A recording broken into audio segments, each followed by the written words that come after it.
Manipur Chief Minister Biren Singh yesterday stressed the critical role of private companies in driving the state's economic development and creating job opportunities for local youth.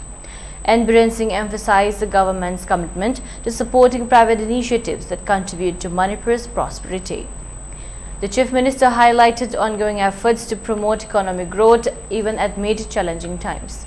He outlined several developmental projects, including skill development programs for internally displaced people, IDPs, and infrastructure improvements. He highlighted that 6,071 IDPs have received training under the Pradhan Mantri Kaushal Vikas Yojana (PMKVY), with 2,500 in the process of job placement and 100 already employed outside the state.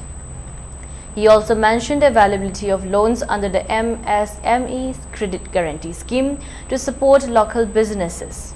The government plans to invest in various infrastructure projects to boost the state's economy.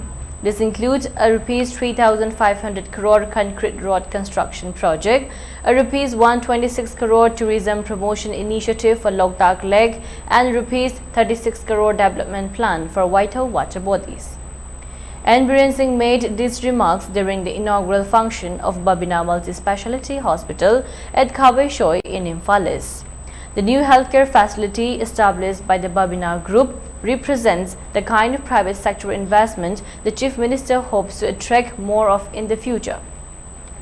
Dr. T.H.W. Singh, Chairman and Managing Director of Babina Group, echoed the Chief Minister's sentiments on private sector growth. He advocated for further development in sectors such as tourism to create more employment opportunities and stimulate the economy.